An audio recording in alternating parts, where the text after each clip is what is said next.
जय संतोषी माता की, जय माँ वैभव लक्ष्मी की। स्वागत है आप सभी का हमारे चैनल पर। आज के इस वीडियो में आप सुनेंगे शुक्रवार के दिन सुनी जाने वाली संतोषी माता की कथा और वैभव लक्ष्मी की व्रत कथा। तो अगर आप व्रत करते हैं तो अत्यंत श्रेष्ठ है, लेकिन अगर आप किसी वजह से व्रत भी नहीं कर सकते तो भी कथा तो अवश्य ही सुननी चाहिए। कथा सुनने मात्र से ही माँ संतोषी और माँ वैभव लक्ष्मी की कृपा प्राप्त होती है और जीवन के कष्ट दूर होकर सभी प्रकार की मनोकामनाएं पूर्ण होती हैं। तो आइए आज आपको सुनाते हैं संतोषी माता की व्रत कथा और वैभव लक्ष्मी की व्रत कथा। एक गांव में एक बुढ़िया रहती थी जिसके 7 बेटे थे। 6 बेटे कमाने वाले थे और एक बेटा निकम्मा था। बुढ़िया माँ 6 पुत्रों का जूठा 7वें पुत्र को देती थी। 7वां पुत्र एक दिन अपनी पत्नी से बोला, देखो मेरी माता का मुझ पर कितना प्रेम है। वह बोली, क्यों नहीं, सबका जूठा बचा हुआ जो तुमको खिलाती है। वह बोला, जब तक आंखों से ना देखे मान नहीं सकता। पत्नी ने हंसकर कहा, देख लोगे तब तो मानोगे ना। कुछ दिन बाद एक बड़ा त्योहार आया। घर में 7 प्रकार के भोजन और चूरमा के लड्डू बने। वह पत्नी की बात को जांचने के लिए सिरदर्द का बहाना बनाकर पतला कपड़ा सिर पर ओढ़कर रसोई में जाकर सो गया और कपड़े में से सब देखता रहा। 6 भाई भोजन करने आए।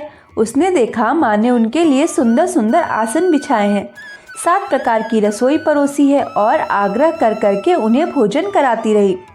वह देखता रहा। 6 भाई भोजन करके उठ गए। तब माँ ने उनकी 5 थालियों में से लड्डुओं के टुकड़ों को उठाया और एक लड्डू बनाया। जूठा साफ कर माँ ने उसे पुकारा, उठ बेटा उठ, तेरे भाइयों ने भोजन कर लिया, तू भी उठकर भोजन कर ले। उसने कहा, माँ मुझे भोजन नहीं करना, मैं परदेश जा रहा हूँ। माता ने कहा, कल जाना हो तो आज ही चला जा। वह बोला, हाँ हाँ जा रहा हूँ। यह कहकर वह घर से निकल गया। चलते समय उसे पत्नी की याद आई। वह गौशाला में कंडे थाप रही थी। वहाँ जाकर वह बोला, मेरे पास तो कुछ नहीं है, यह अंगूठी है सो ले लो और अपनी कोई निशानी मुझे दे दो। वह बोली, मेरे पास क्या है, यह गोबर भरा हाथ है। यह कहकर पत्नी ने उसकी पीठ पर गोबर के हाथ की थाप मार दी। वह चल दिया। चलते चलते दूर देश में पहुंचा। वहां एक साहूकार की दुकान थी। वहां जाकर बोला, सेठ जी मुझे नौकरी पर रख लो। साहूकार ने कहा, काम देखकर तनख्वाह मिलेगी। उसने कहा, सेठ जी जैसा आप ठीक समझे। उसे साहूकार के यहाँ नौकरी मिल गई। वह वहाँ रात दिन काम करने लगा।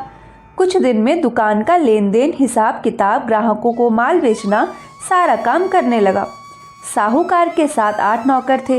वे सब चक्कर खाने लगे, लेकिन उसने अपनी लगन, परिश्रम और ईमानदारी से सभी को पीछे छोड़ दिया। उसे अपने किए का फल मिला। सेठ ने भी उसका काम देखा और 3 महीने में ही उसे उन मुनाफे में साझीदार बना लिया। परिश्रम करते करते 12 वर्ष में ही वह नगर का नामी सेठ बन गया और सेठ अपना सारा कारोबार उस पर छोड़कर बाहर चला गया। इधर उसकी पत्नी पर क्या बीती वह सुने। सास ससुर उसे दुख देने लगे। गृहस्थी का काम करवाकर उसे लकड़ी लेने जंगल में भेजते। इस बीच घर की रोटियों के आटे से जो भूसी निकलती उसकी रोटी बनाकर रख दी जाती और फूटे नारियल की नरेली में पानी दिया जाता। इस तरह दिन बीतते रहे। एक दिन वह जब जंगल में लकड़ी लेने जा रही थी तब उसे रास्ते में बहुत सी स्त्रियां संतोषी माता का व्रत करती दिखाई दी। यह वहां खड़ी होकर पूछने लगी, बहनों यह तुम किस देवता का व्रत कर रही हो और इसके करने से क्या फल होता है? इस व्रत के करने की क्या विधि है? यदि तुम अपने इस व्रत का विधान मुझसे समझाकर कहोगी तो मैं तुम्हारा बड़ा एहसान मानूंगी। उनमें से एक स्त्री बोली, सुनो, यह संतोषी माता का व्रत है। इसके करने से निर्धनता, दरिद्रता का नाश होता है, लक्ष्मी आती है, मन की चिंताएं दूर होती हैं, मन को प्रसन्नता और शांति मिलती है, निपुति को पुत्र मिलता है, प्रीतम बाहर गया हो तो वह शीघ्र ही लौट आता है, कुंवारी कन्या को मनपसंद वर मिलता है, चलता मुकदमा खत्म हो जाता है, कलह क्लेश की निवृत्ति हो, मुख शांति होती है, घर में धन जमा हो, धन जायदाद का लाभ होता है तथा और भी मन में जो कुछ कामना हो सब संतोषी माता की कृपा से पूरी हो जाती है, इसमें संदेह नहीं है।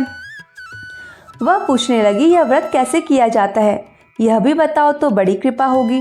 वह स्त्री कहने लगी, बिना परेशानी, श्रद्धा और प्रेम से जितना भी बन सके प्रसाद लेना। 5.25 पैसे से 5.25 आने तक, इससे भी ज़्यादा शक्ति और भक्ति के अनुसार गुड़ और चना लेना। हर शुक्रवार को निराहार रहकर कथा कहना और इसका श्रवण करना। इसके बीच क्रम नहीं टूटने चाहिए। लगातार नियम पालन करना। सुनने वाला कोई न मिले तो घी का दीपक जलाकर उसके आगे जल के पात्र को रखकर कथा कहना, परंतु नियम न टूटे। जब तक कार्य सिद्ध न हो नियम पालन करना और कार्य सिद्ध हो जाने पर व्रत का उद्यापन करना। 3 मास में माता पूरा फल प्रदान करती है। यदि किसी के ग्रह खोटे हों तो भी माता 1 वर्ष में अवश्य उनको अनुकूल कर देती हैं। कार्य सिद्ध होने पर ही उद्यापन करना चाहिए, बीच में नहीं। उद्यापन से 2.5 सेर आटे का खाजा तथा उसी अनुसार खीर तथा चने का साग बनाना चाहिए। 8 बच्चों को भोजन कराना। जहाँ तक मिले देवर, जेठ, भाई, बंधु, कुटुंब के लड़के लेना। ना मिले तो रिश्तेदारों और पड़ोसियों के लड़के बुलाना। उन्हें भोजन करा यथाशक्ति दक्षिणा देना। माता का नियम पूरा करना। ध्यान रखना उस दिन घर में कोई खटाई न खाए। यह सुन वह वहाँ से चल दी। रास्ते में लकड़ी के बोझ को बेच दिया और उन पैसों में गुड़ चना ले माता के व्रत की तैयारी कर आगे चली। रास्ते में संतोषी माता के मंदिर में जा माता के चरणों में लौटने लगी। विनती करने लगी, माँ मैं दीन हूँ, निपट मूर्ख हूँ, व्रत के नियम कुछ नहीं जानती, मैं बहुत दुखी हूँ। हे माता मेरा दुख दूर कर, मैं तेरी शरण में हूँ। माता को दया आई। एक शुक्रवार बीता कि दूसरे शुक्रवार को ही उसके पति का पत्र आया और तीसरे शुक्रवार को उसका भेजा हुआ पैसा पहुंचा। यह देखकर जेठानी मुंह सिकोड़ने लगी। इतने दिनों बाद इतना पैसा आया है, इसमें क्या बड़ाई है। लड़के ताने देने लगे। काकी के पास अब पत्र आने लगा, रुपया आने लगा। अब तो काकी की खातिर बढ़ेगी, अब तो काकी बुलाने से भी नहीं बोलेगी। प्यारी सरलता से कहती, भैया पत्र आए, रुपया आए तो हम सबके लिए अच्छा है। ऐसा कहकर आंखों में आंसू भरकर संतोषी माता के मंदिर में जा मातेश्वरी के चरणों में गिरकर रोने लगी। माँ मैंने तुमसे पैसा नहीं मांगा, मुझे पैसे से क्या काम, मुझे तो अपने सुहाग से काम है।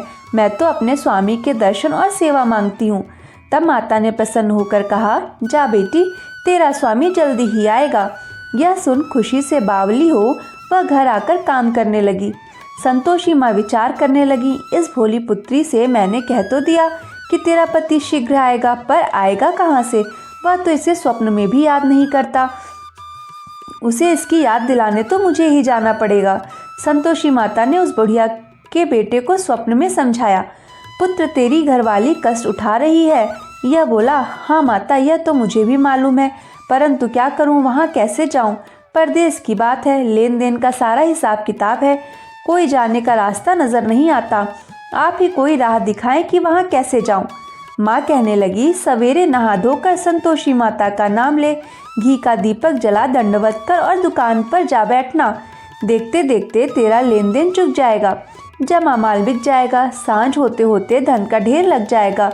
वह अगले दिन सुबह बहुत जल्दी उठा। उसने अपने मित्र बंधुओं परिचितों से स्वप्न में माता द्वारा कही गई बात कह सुनाई। वे सब उसकी बात सुनकर उसकी खिल्ली उड़ाने लगे। कहीं कभी सपने में भी किसी की बात सच्ची होती है। एक बूढ़ा व्यक्ति बहुत समझदार था। वह बोला, देखो भाई मेरी बात मानो, इस तरह साँच या झूठ कहने के बदले देवता ने जैसे कहा है वैसा ही करना। तेरा क्या जाता है। बूढ़े की बात मानकर नहा धोकर उसने संतोषी माता को प्रणाम किया। फिर घी का दीपक जलाकर दुकान पर जा बैठा। शाम तक धन का ढेर लग गया। वह हैरान हुआ, मन में संतोषी माता का नाम ले प्रसन्न हो घर जाने के वास्ते गहना कपड़ा व सामान खरीदने लगा। तो काम से निपट अपने घर को रवाना हुआ। उधर उसकी पत्नी जंगल में लकड़ी लेने गई। लौटते वक्त थक जाने के कारण संतोषी माता के मंदिर पर विश्राम करने बैठ गई। यह तो उसका रोज रुकने का स्थान था। धूल उड़ती देख उसने माता से पूछा, हे माता यह धूल कैसी उड़ रही है। माँ ने कहा, हे पुत्री तेरा पति आ रहा है। अब तू ऐसा कर, लकड़ियों के 3 बोझ बना, एक नदी के किनारे रख, दूसरा मेरे मंदिर पर और तीसरा अपने सिर पर। तेरे पति को लकड़ी का गट्ठा देखकर मोह पैदा होगा। यह वहाँ रुकेगा, नाश्ता पानी बना खाकर माँ से मिलने जाएगा। तू लकड़ी का बोझ उठाकर जाना और बीच चौक में गड्ढा डालकर 3 आवाजें जोर से लगाना, लो सासू जी लकड़ियों का गट्ठा लो, भूसी को रोटी दो, नारियल के खोपरे में पानी दो, आज कौन मेहमान आया है। संतोषी माँ की बात सुनकर वह बहुत अच्छा माँ कहकर प्रसन्न मन से लकड़ियों के 3 बोझ बना लाई। एक नदी के तट पर, दूसरा माता के मंदिर पर रखा। इतने में ही मुसाफिर वहां आ पहुंचा। सूखी लकड़ी देख उसको इच्छा हुई कि अब यहाँ विश्राम कर ले और भोजन बनाकर खा पी कर गाँव चले। इस प्रकार भोजन कर विश्राम कर वह अपने गांव में आ गया। उसी समय बहू सिर पर लकड़ी का गट्ठा लिए आई। उसने गट्ठे को आंगन में डाल जोर जोर से 3 आवाजें दी। लो सासू जी, लकड़ी का गट्ठा लो, भूसी की रोटी दो, नारियल के खोपरे में पानी दो, आज कौन मेहमान आया है। यह सुनकर सास ने अपने दिए हुए कष्टों को भुलाने के लिए कहा, बहू तू ऐसा क्यों कहती है, तेरा मालिक ही तो आया है। बैठ, मीठा भात खाकर कपड़े गहने पहन। पत्नी की आवाज़ सुनकर उसका स्वामी बाहर आया और उसके हाथ में पहनी अंगूठी देख व्याकुल हो गया। उसने माँ से पूछा, माँ यह कौन है। माँ बोली, बेटा तेरी पत्नी ही तो है, आज 12 वर्ष हो गए हैं। जब से तू गया है तब से सारे गांव में जानवर की तरह भटकती फिरती है, काम काज कुछ करती नहीं, 4 समय आकर खा जाती है। अब मुझे देखकर भूसी की रोटी और नारियल के खापरे में पानी मांगती है। वह बोला, माँ मैंने इसे भी देखा और तुम्हें भी, मुझे दूसरे घर की चाबी दो, मैं उसमें रहूँगा। ठीक है बेटा, जैसा तेरी मर्जी, कहकर माँ ने चाबी का गुच्छा बेटे के सामने रख दिया। उसने दूसरे घर को खोलकर सारा सामान जमाया। एक ही दिन में वहाँ राजा के महल जैसा ठाट बाट बन गया। अब क्या था, वह सुख भोगने लगी। अगला शुक्रवार उसने पति से कहा, मुझे संतोषी माता का उद्यापन करना है। पति बोला, बहुत अच्छा, खुशी से कर लो। वह उद्यापन की तैयारी करने लगी। जेठ के लड़कों को भोजन के लिए कहने गई। उन्होंने मंजूर किया, परंतु पीछे से जेठानी ने अपने बच्चों को सिखलाया, देखो रे, भोजन के समय सब लोग खटाई मांगना, जिससे उसका उद्यापन पूरा ना हो। लड़के भोजन करने आए, खीर पेट भरकर खाई, परंतु बात याद आते ही कहने लगे, हमें कुछ खटाई खाने को दो, खीर खाना हमें भाता नहीं, देखकर अरुचि होती है। लड़के उठ खड़े हुए, बोले, पैसा लाओ। भोली बहू कुछ नहीं जानती थी, उसने पैसे दे दिए। लड़कों ने बाजार जाकर उन पैसों से इमली खरीदी और खाई। यह देखकर बहू पर माताजी ने कोप किया। राजा के दूत उसके पति को पकड़ कर ले गए। अब सब मालूम हो जाएगा जब जेल की रोटी खाएगा। बहू से यह वचन सहन नहीं हुए। वह संतोषी माता के मंदिर में गई और कहने लगी, माता तुमने यह क्या किया, हंसाकर क्यों रुलाने लगी। माता बोली, पुत्री तूने मेरा व्रत भंग किया है, इतनी जल्दी सब बातें भुला दी। वह बोली, माता भूली तो नहीं हूँ, ना कुछ अपराध किया है, मुझे तो लड़कों ने भूल में डाल दिया, मुझे क्षमा करो माँ। माँ बोली, ऐसी भूल भी कहीं होती है। यह बोली, अब कोई भूल नहीं होगी, अब बताओ मेरे पति कैसे आएंगे। माँ बोली, पुत्री जा, तेरा पति तुझे रास्ते में ही आता मिलेगा।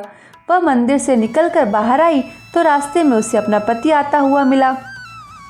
उसने पूछा, कहाँ गए थे।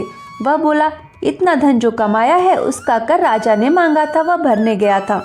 वह प्रसन्न होकर बोली, भला हुआ, अब घर चलो। फिर अगला शुक्रवार आया। वह बोली, मुझे माता का उद्यापन करना है। पति ने कहा, ठीक है करो। वह फिर जेठ के लड़कों से भोजन को कहने गई। जेठानी ने लड़कों को सिखा दिया कि तुम पहले ही खटाई मांगना। लड़के भोजन करने बैठे, लेकिन भोजन करने से पहले ही कहने लगे, हमें खीर पूरी नहीं भाती, जी बिगड़ता है, कुछ खटाई खाने को दो। या बोली, खटाई खाने को नहीं मिलेगी, खाना हो तो खाओ। उनके उठकर चले जाने पर उसने ब्राह्मणों के लड़के बुलाकर भोजन करवाया। दक्षिणा की जगह उन्हें एक एक फल दिया। इससे संतोषी माता प्रसन्न हो गई। माता की कृपा से 9 माह बाद उसको चंद्रमा के समान एक सुंदर पुत्र हुआ। पुत्र को लेकर वह प्रतिदिन संतोषी माता के मंदिर में जाने लगी। माँ ने सोचा कि यह रोज आती है, आज क्यों ना मैं ही इसके घर चलूं, इसका आसरा देखूं तो सही। यह विचार कर माता ने भयानक रूप बनाया। गुड़ और चने से सना मुख, ऊपर से मुंड के समान होठ, उस पर मक्खियां भिनभिना रही थीं। दहलीज में पैर रखते ही उसकी सास चिल्लाई, देखो रे, कोई चुड़ैल डाकनी चली आ रही, लड़कों इसे भगाओ, नहीं तो सबको खा जाएगी। बहू रोशनदान से देख रही थी, वहीं प्रसन्न हो उठी, आज मेरी माता मेरे घर आई है। यह कहकर दूध पीते बच्चे को गोद उतार दिया। इस पर उसकी सास क्रोध में भरकर बोली, अरे रांड, इसे देख कैसी उतावली हुई है, जो बच्चे को पटक दिया। इतने में माँ प्रताप से जहाँ देखो वहाँ लड़के ही लड़के नजर आने लगे। यह बोली, माँ जी, मैं जिनका व्रत करती हूँ यह वही संतोषी माता है। इतना कह उसने झट से घर के सारे किवाड़ खोल दिए। सब ने माता के चरण पकड़ लिए और विनती कर कहने लगे, हे माता, हम मूर्ख हैं, अज्ञानी हैं, तुम्हारे व्रत की विधि हम नहीं जानते, तुम्हारा व्रत भंग कर हमने बड़ा अपराध किया है। हे माता, आप हमारे अपराधों को क्षमा करो। इस प्रकार बार बार कहने पर संतोषी माता प्रसन्न हो गई। इसके बाद उसकी सास कहने लगी, हे संतोषी माता, आपने बहू को जैसा फल दिया वैसा सबको देना। जो यह कथा सुने या पढ़े उसके सारे मनोरथ पूर्ण हो। वैभव लक्ष्मी की व्रत कथा आप सभी पर माँ वैभव लक्ष्मी की कृपा हमेशा बनी रहे। किसी शहर में लाखों लोग रहते थे। सभी अपने अपने कामों में रत रहते थे। किसी को किसी की परवाह नहीं थी। भजन कीर्तन, भक्तिभाव, दया, माया, परोपकार जैसे संस्कार कम हो गए। शहर में बुराइयां बढ़ गई थीं। शराब, जुआ, रेस, व्यभिचार, चोरी, डकैती वगैरह बहुत से गुनाह शहर में होते थे। इनके बावजूद शहर में कुछ अच्छे लोग भी रहते थे। ऐसे ही लोगों में शीला और उनके पति की गृहस्थी मानी जाती थी। शीला धार्मिक प्रकृति की और संतोषी स्वभाव वाली थी। उनका पति भी विवेकी और सुशील था। शीला और उसका पति कभी किसी की बुराई भी नहीं करते थे और प्रभु भजन में अच्छी तरह समय व्यतीत कर रहे थे। शहर के लोग उनकी गृहस्थी की सराहना करते थे। देखते ही देखते समय बदल गया। शीला का पति बुरे लोगों से दोस्ती कर बैठा। अब वह जल्द से जल्द करोड़पति बनने का ख्वाब देखने लगा, इसलिए वह गलत रास्ते पर चल पड़ा। उसकी हालत रास्ते पर भटकते भिखारी जैसी हो गई थी। दोस्तों के साथ उसे भी शराब की आदत हो गई। इस प्रकार उसने अपना सब कुछ गंवा दिया। शीला को पति के बर्ताव से बहुत दुख हुआ, किंतु वह भगवान पर भरोसा कर कर सब कुछ सहने लगी। वह अपना अधिकांश समय प्रभु भक्ति में बिताने लगी। अचानक एक दिन दोपहर को उनके द्वार पर किसी ने दस्तक दी। शीला ने द्वार खोला तो देखा कि एक मांझी खड़ी थी। उसके चेहरे पर एक अलौकिक तेज निखर रहा था। उनकी आंखों में मानो अमृत बह रहा था। उसका भव्य चेहरा करुणा और प्यार से छलक रहा था। उसको देखते ही शीला के मन में अपार शांति छा गई। शीला के रोम रोम में आनंद छा गया। शीला उसी मांझी को आदर से घर में लेकर आई। घर में बिठाने के लिए कुछ भी नहीं था, अतः शीला ने सकुचाकर एक फटी हुई चादर पर उसको बिठाया। माँ जी बोली, क्यों शीला, मुझे पहचाना नहीं? हर शुक्रवार को लक्ष्मी जी के मंदिर में भजन कीर्तन के समय मैं भी वहाँ आती हूँ। फिर माँ जी बोली, तुम बहुत दिनों से मंदिर नहीं आई, अतः मैं तुम्हें देखने चली आई। माता जी के अति प्रेम भरे शब्दों से शीला का हृदय पिघल गया। उसकी आंखों में आंसू आ गए और वह बिलख बिलख कर रोने लगी। माँ जी ने कहा, बेटी, सुख और दुख तो धूप और छांव जैसे होते हैं। धैर्य रखो बेटी, मुझे तेरी सारी परेशानी बता। माता जी के व्यवहार से शीला को काफ़ी संबल मिला और सुख की आस में उसने माता जी को अपनी सारी कहानी कह सुनाई। कहानी सुनकर माता जी ने कहा, कर्म की गति न्यारी होती है। हर इंसान को अपने कर्म भुगतने ही पड़ते हैं, इसलिए तू चिंता मत कर। अब तू कर्म भुगत चुकी है, अब तुम्हारे सुख के दिन अवश्य आएंगे। तू तो माँ लक्ष्मी जी की भक्त है। माँ लक्ष्मी जी तो प्रेम और करुणा के अवतार है।